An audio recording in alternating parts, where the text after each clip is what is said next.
menegaskan keunggulan suatu sikap atau tindakan. Menegaskan keunggulan suatu sikap atau tindakan. Jadi gunanya pembedaan dalam teks pidato persuasif yaitu untuk membedakan atau membandingkan. Seperti contoh dalam teks pidato, misalnya gini. Dulu kita membuang sampah sembarangan, sekarang kita harus peduli terhadap lingkungan. Jadi kalimat tersebut membandingkan bahwa dulu kita sering membuang sampah sembarangan, sedangkan sekarang kita harus peduli terhadap lingkungan. Dan yang ketiga, ada kalimat aktif. Tulis lagi ya, kalimat aktif adalah kalimat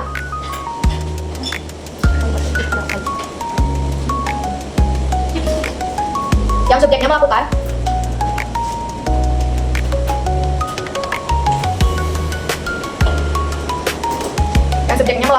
tindakan langsung terhadap objek.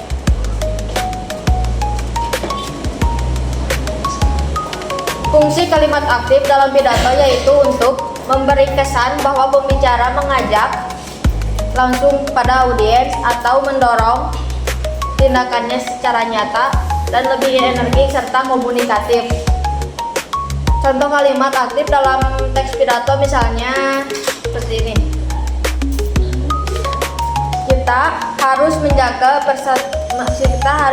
persatuan bangsa. Jadi kalimat aktif dalam teks pidato tersebut yaitu kita harus menjaga persatuan bangsa. Atau juga anak muda harus mengembangkan potensi dirinya. Jadi dalam kalimat aktif tersebut yaitu anak muda harus mengembangkan potensi dirinya. Itu merupakan suatu ajakan kepada audiens yang audiensnya itu anak muda untuk mengembangkan potensi dirinya secara aktif. Kata benda dalam teks pidato persuasif berfungsi untuk apa?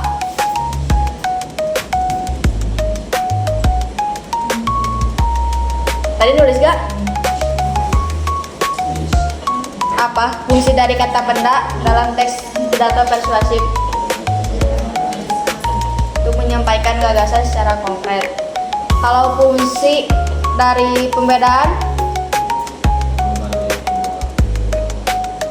membandingkan dua situasi atau hal sebagai strategi membujuk. Yang ketiga, fungsi dari kalimat aktif yaitu untuk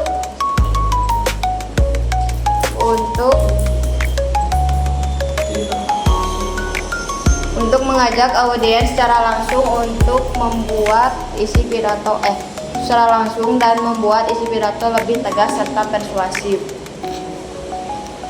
Kita lanjut ke materi berikutnya yaitu tentang penyusunan teks pidato. Buka halaman 42.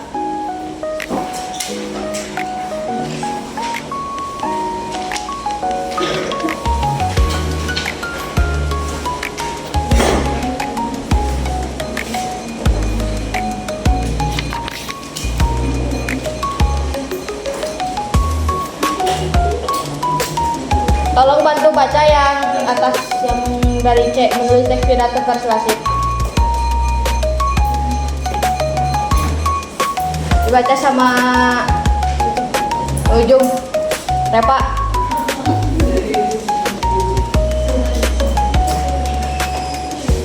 Hal-hal yang harus kita perhatikan sebelum menulis teks pidato persuasif. Ada berapa? Apa aja? Bacain. Kemarin kita sudah membuat pendahuluan dalam teks pidato. Sekarang kita lanjut ke isi dan penutup.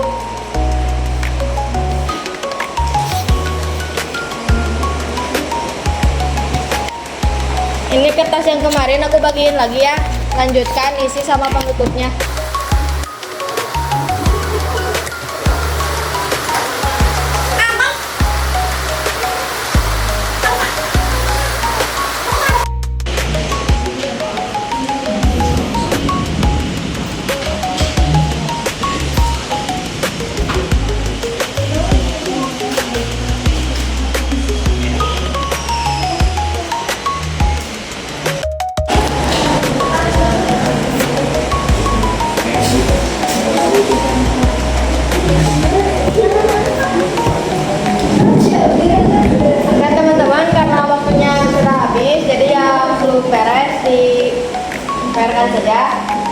minggu depan harus beres tapi ya sama penutupnya sekalian. Kalau yang udah besok aja aja bareng sama yang lain. Nanti minggu depan kita masuk ke materi yang itu bab 3 kejujuran atau apa teh tentang cerita pendek.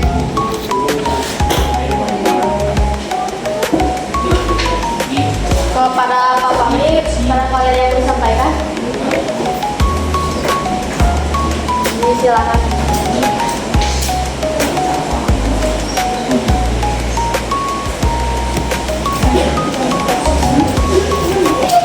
Ya mungkin sedikit menyampaikan terkait amanat dari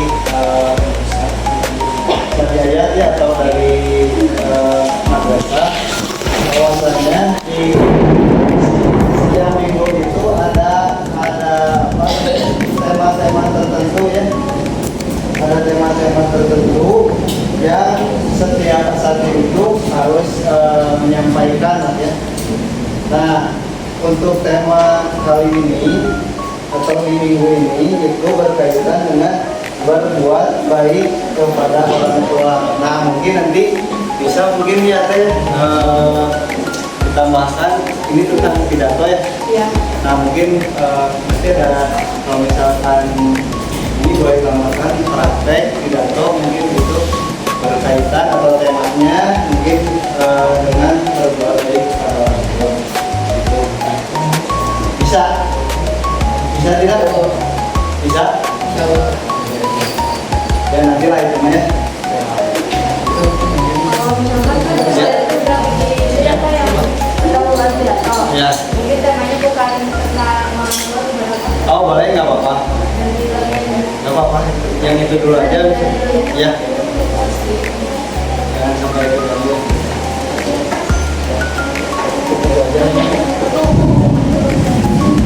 Ya teman-teman, makasih buat waktunya ya untuk pelajaran hari ini. Wabillahi taufiq wal hidayah. Wassalamualaikum